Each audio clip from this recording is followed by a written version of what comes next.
Papers rustling, telephones ringing, feet shuffling. Overall today looks like a typical working day at Bar Realty Corporation. Except it isn't. The air is thick with tension and unspoken questions. No doubt everyone present has heard about it. If they've missed last night's report, they'll likely see it in the morning news, in the papers, or on various news sites on the internet. Everywhere is a bitter reminder. In fact, everyone's giving me a wide berth, as though the mere mention of Rose will be enough to trigger something in me. It's appreciated, but it only serves to create a bigger hole in the place Rose has left. After lunch, my boss calls for a meeting. I don't have to look up from my work to know what it's about. He's in a strange, pensive mood today, probably out of respect for a dead colleague. Oddly, I'll appreciate it more if he just shouts at me today. Anything is better. I'm sure you've all heard of what happened to Miss Cooper. She was a valued member of our team and she will be missed. There's no date for a funeral, yet, but those who wish to attend, kindly speak with your respective supervisors. Sounds so genuine. By the way, has anyone heard about our still AWOL staff? None? HR, you know what to do. Santos, a word? In my office? At the end of it, I've been given the entirety of Rose's workload, including finalizing the rights papers, and have been promised an ample compensation for my efforts. I think he's expecting me to be happy about it. Jeez, what a duck. Instead, I immerse myself in my work. I have to, anyway, if I want to forget. Time flies when you do, and by the time I give notice, it's already late. What have we got? Isabella Santos drowned herself with work the whole day to forget about the devastating news of her mentor's death. However, she ended up stumbling upon the mysterious disappearances of her other colleagues, and just when she realized something important... What? Everyone's already gone, leaving me in the company of a radio and a member of our janitorial staff. I don't even know his name. Rose likely does. She remembers people easily like that. Remembered. The Luxbon Police Department continues its search for the following reported missing people. The radio blares one recognizable name after another. Hold on a second. Missing? Aren't they... Still, I've got to check. Frantic, I turn back to my desktop. The loud tapping on my fingers against the keys fills the office for the better part of my shift as I look through everything. The background about the place, its history from the current owners, and a list of employees hired under BRC. And I'm right. Of course I am. Oh, they must have had something to do with the house, right? BRC may have a lot of staff, they may have a lot of agents hired under their company, but I don't remember those names anywhere. After all, they're also part of the crew who worked with us in preparing the mansion for the open house. Yes, I knew it. Then the letters... No, that can't be. Oh, I hope it's not what I'm thinking. But Rose is... Something snaps into place for the fraction of a moment. These people, Rose, the letter. I need to... No. If it's like this, they still won't believe me. I have to make sure of it first. Evidence doesn't lie. That's what Ash often says, right? If I have proof, then maybe... I don't want to get my hopes up yet, but maybe there's still a way I can save them. The letter, my phone, papers, anything that'll be useful, I grab all of them and stuff them in my bag. I can't stay here. There's something I need to do. There's something those people should... The noise cuts sharply through the room, stopping my hand short of cramming a pen into my bag. Hello? Anyone there? What the hell is that? Someone must have left their printer open again. Oh. I may be in a hurry, but if I don't turn it off, another person is certainly going to have a fit tomorrow over wasted company resources. Most of the time, it's Rose who does the nagging, but the clicking of my pen in my hand is a welcome distraction as I search for the said object. Each stride my feet takes also echoes throughout the empty workplace. I've lost sight of the janitor minutes ago, and with me being the only one left, the tapping of my feet against the wooden floor is something I soon learned to appreciate. It doesn't take me long to find it. By the time I turn it off, 5 copies are already strewn about on the ground.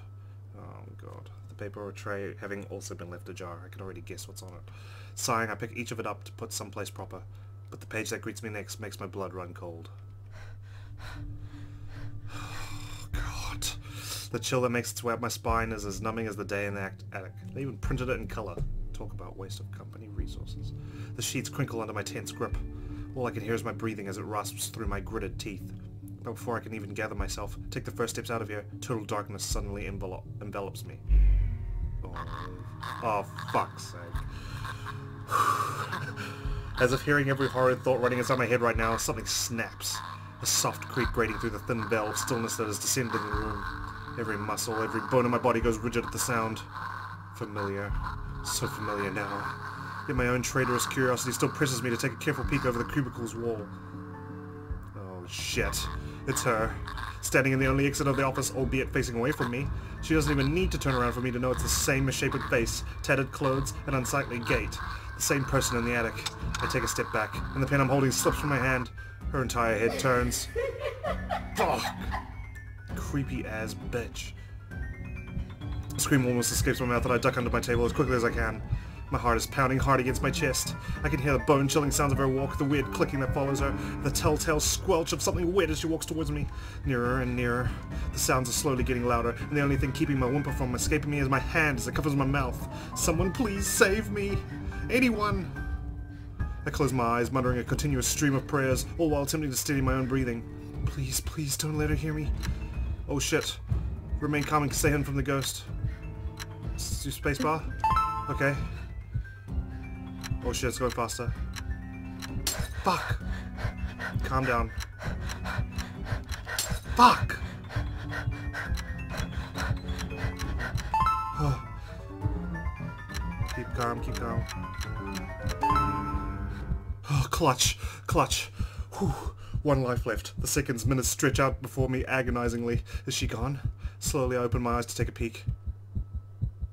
I don't dare move or make a noise. Holy shit. In the face of such terror, I could only beg, let out silent pleas to whoever is out there. Please, please don't let her notice. I want to live.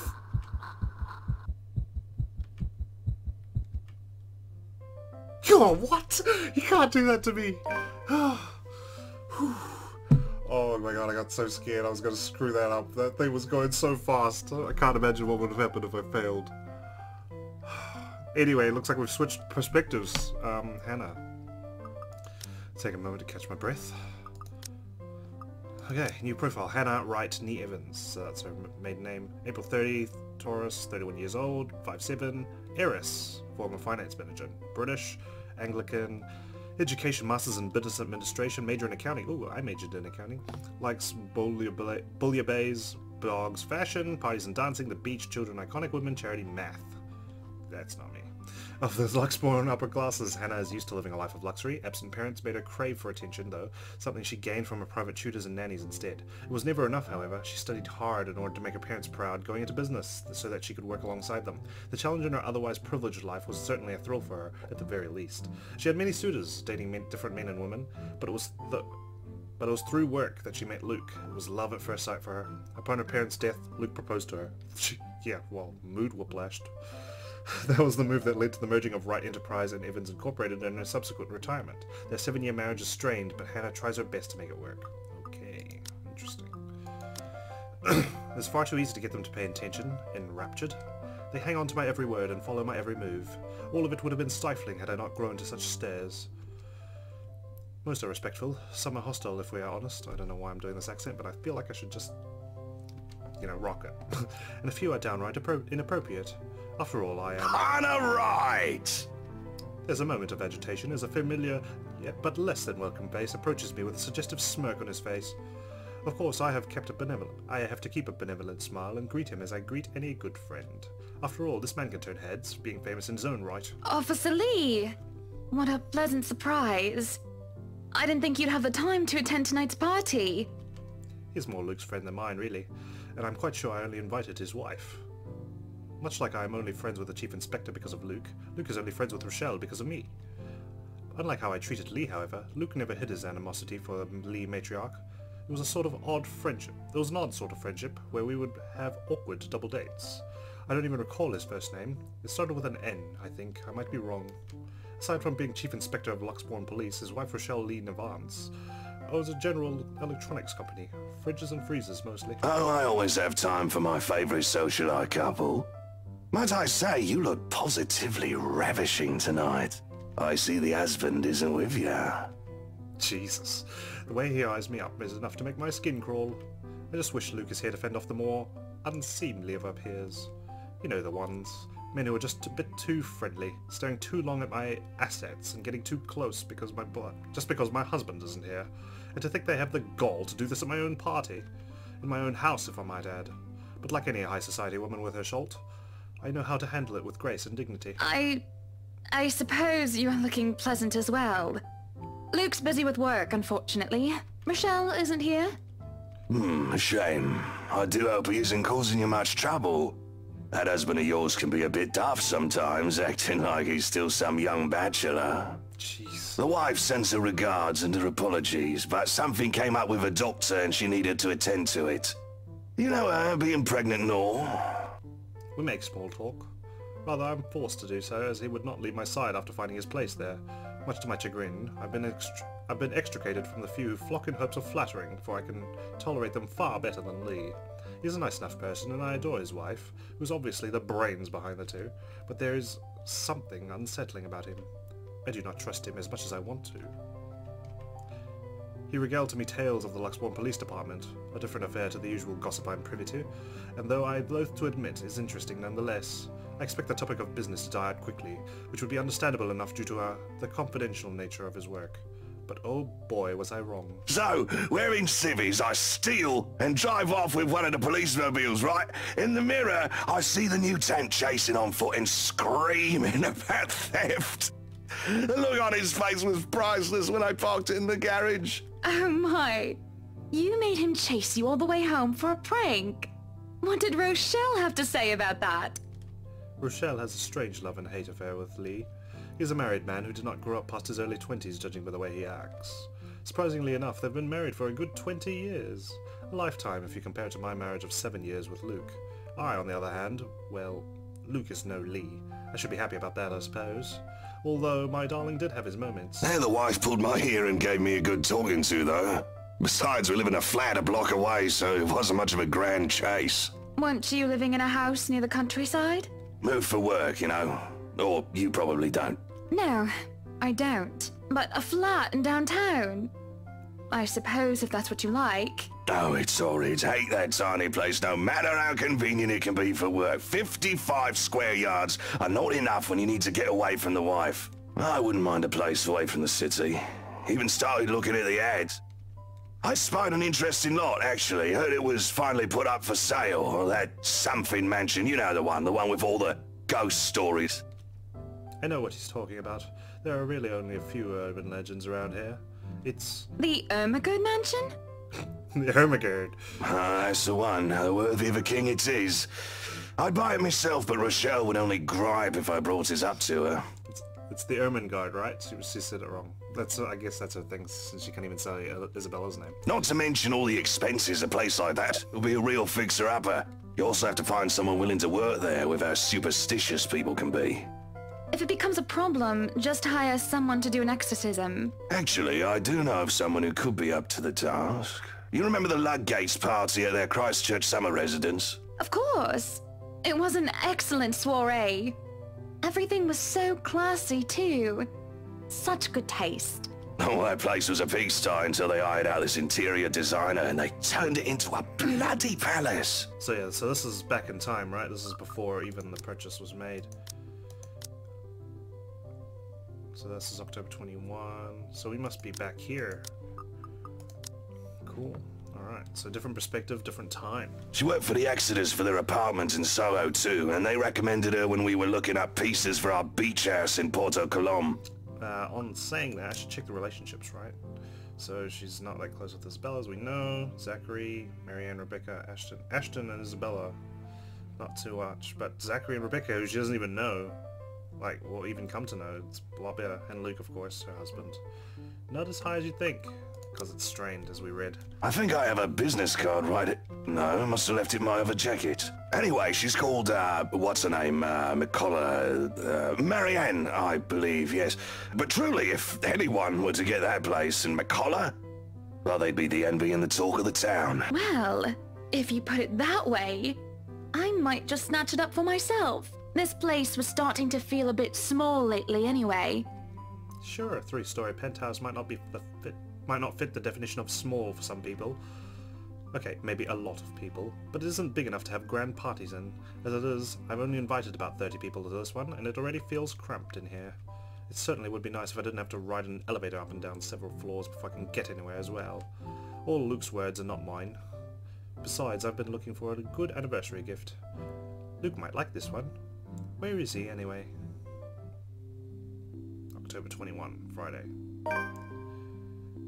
Luke is dressed to the nines as he usually is. He looks ready for whatever the day will throw at him. Yeah, so that was back on Monday. Hannah Wright threw a party in her penthouse at the Cache.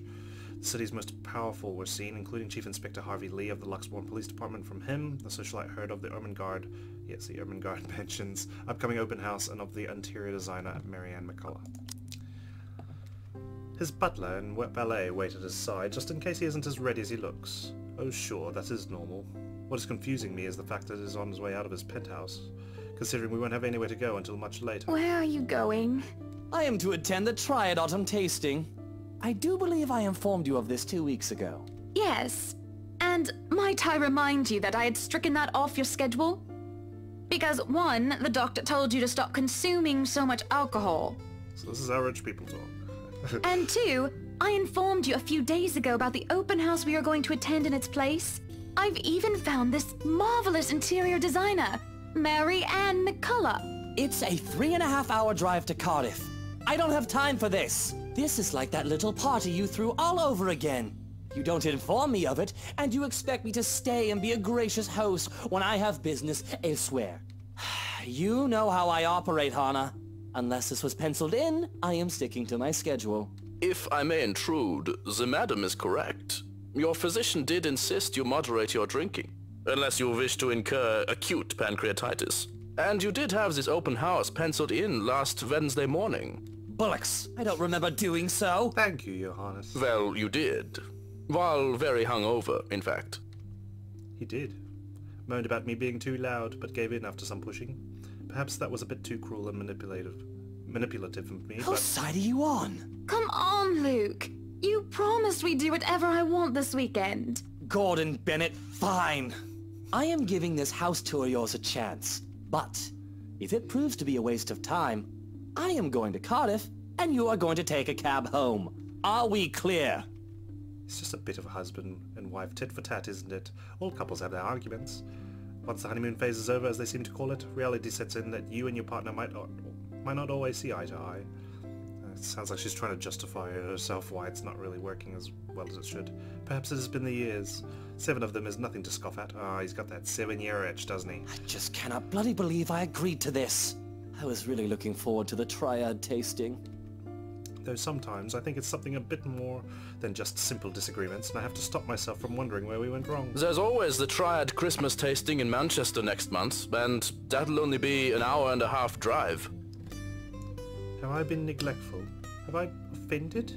Have I acted shamefully? Yes, but Cardiff... Certainly any problem can be discussed, as long as it doesn't turn me away. Well, there goes my good mood. Are you happy now, Hannah? Jeez. Why must he treat me this way? She sounds like should remain silent.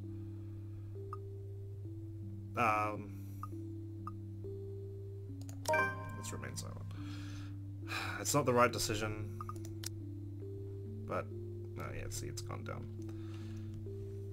But I don't know. It's God. Why can't you just be happy? I am happy. Can't he be happy?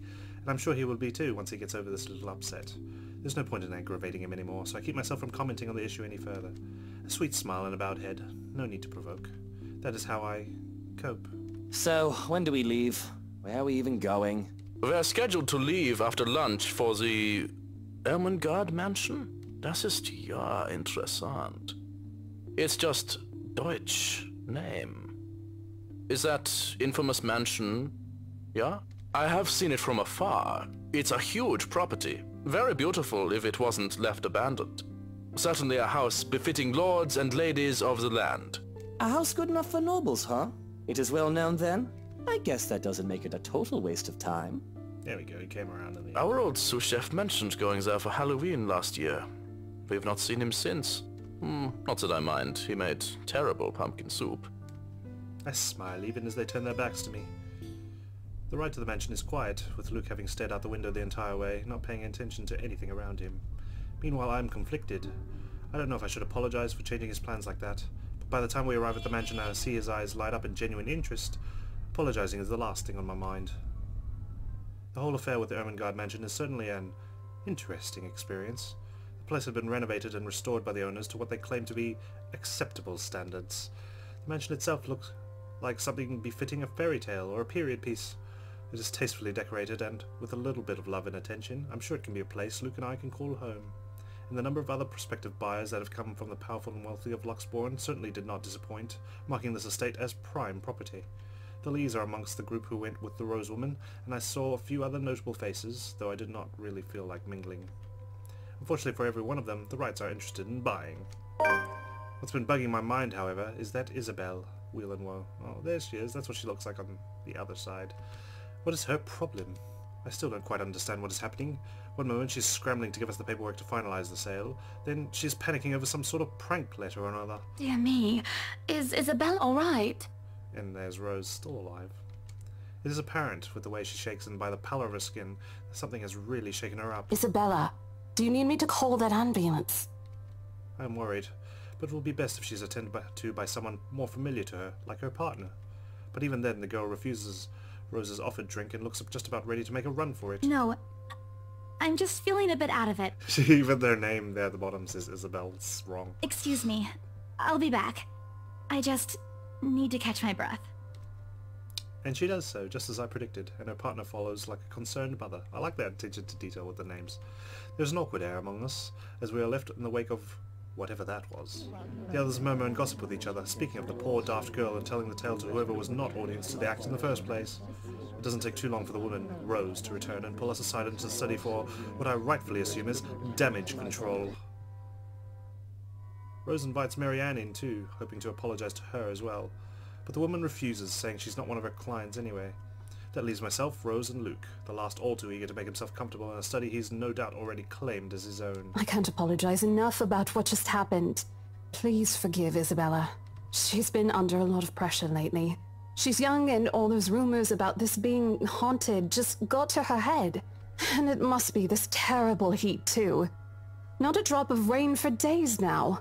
Are you sure it is wise to just let her go like that? Where is the poor dear? She might get hurt. She's more likely to hurt somebody else, given what just happened. I told her to sit down and take a break. Already rang someone to pick her up, too.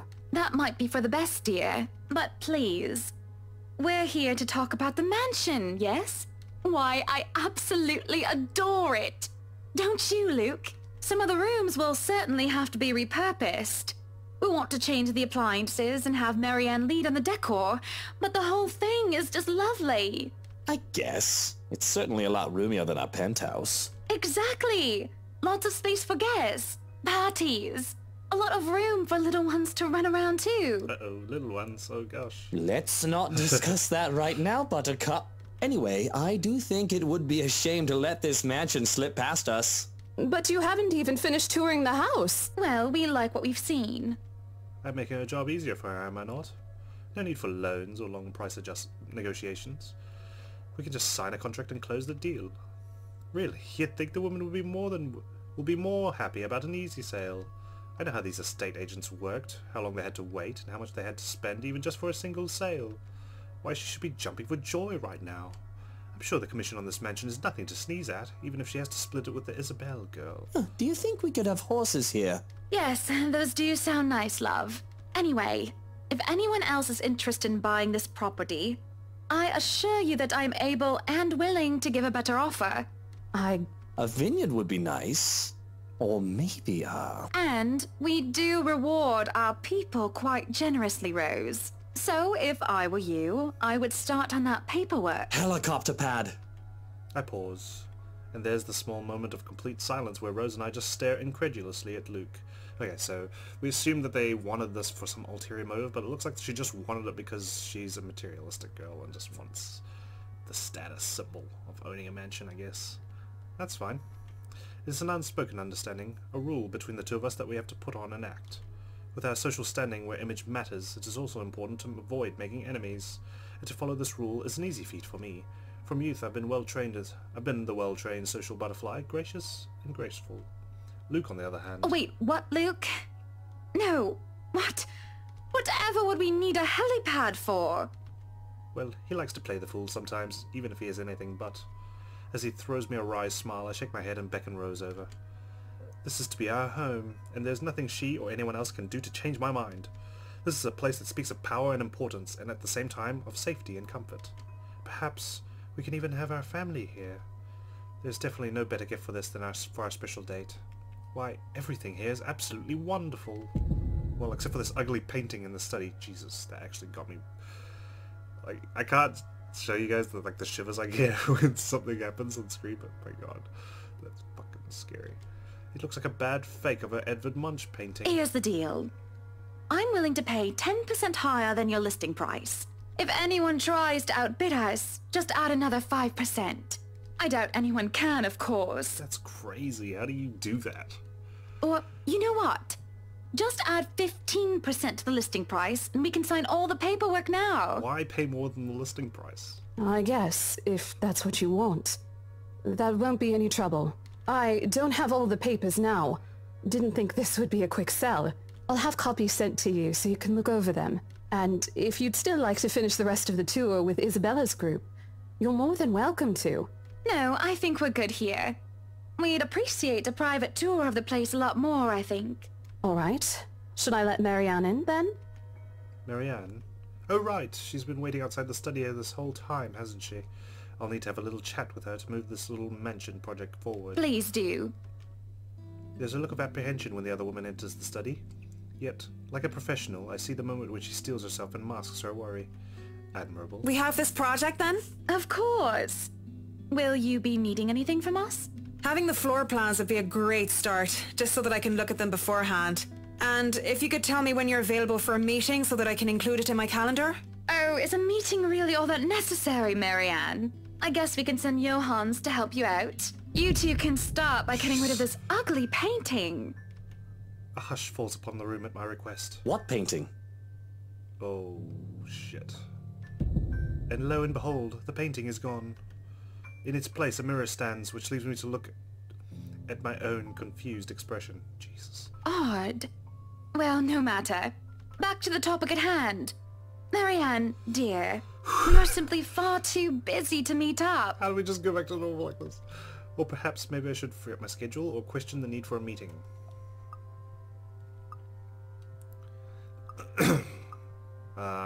Let's free up my schedule. But I guess we can free up a day to meet with you. I'm guessing Luke's not going to be happy about that. Oh, Marianne's happy about it. And Luke is indifferent. I don't really need another Maudlin Monday reading about Maury anyway. The book club can function without me for one day. What time shall we be seeing each other? How does lunch sound? Exactly, it's just a one-off meeting to buy the house. You can free up some time. Besides, my house has a higher priority over book club. Why, we can hold the next meeting in this place. See? Surely the beauty and grandeur of it all will inspire spirited and lively debates about whether modern-day writers could match up to the classics. I might as well clear up the rest of my week to handle whatever affairs buying this mansion requires of me. Any social activity can be put off until the Ermengarde, or rather, the Right Mansion's great debut. I'll have my fill of great parties and gatherings, especially when I organise them myself. That sounds good. Although, with a project of this scope, we might need most of the day to tackle your concerns. A more thorough inspection of the place is also preferable. Breakfast then. It's a date. It's really not. All right. Monday. 10 o'clock sharp. We'll see you then. Actually, Marianne suggested that we meet at 9, but who was even awake at that unholy hour? I was lucky enough to wake up this morning before Luke went all the way up to Cardiff. We say our goodbyes, shake hands, and make it clear without outright saying that we now own this house. By the time we left the mansion grounds, sunset is almost upon us. So, you really want to buy this place then? That's a bit of a big impulse buy, even coming from you. Tell me about it. Not that I'm complaining. I feel elation when I hear those words from him. It's not every day one is able to please someone like Luke. He gives away false flattery to sway those who starve for his attention and approval, but in the privacy of closed doors, he would often express his grievances. He neither consented himself in front of me, nor spared me from his criticism. You have been saying the penthouse was getting a bit too small for you. Happy anniversary! Oh. That time of the year already? Jesus. He forgot about it last year too. I understand that he's a busy man, but... Is that why you want to buy it? Yes. You don't like it? I do. But I remember you used to talk about how you wanted to live next to the beach. Botany Bay, Kent. I remember the sea, water that stretched on for miles and miles, as far as the eyes can see. As a kid, I loved our beach trips, swimming all day as much as I could. I was a well-behaved child, and the only time I was ever truly difficult was when I refused to get out of the waters, even when my fingers had gone all wrinkly. And even when they managed to pull me out of the water, there was always sandcastles. The day before we married, I told Luke I wanted a house on the beach and a dog. And a kid or two. None of those came true 7 years later. That was a childish dream. Living next to the beach is so impractical if you really think about it. Oh, that's kind of sad, though. I feel bad for Hannah. I'll call her Hannah. Why not? I feel sorry for her. I don't know. It's not a bad thought to see you in a bathing suit every day. Maybe another time, love. Oh, look at that blush. We still have forever, don't we? He says nothing, only grabbing my hand and holding it tight, as we spend the rest of the ride home in silence.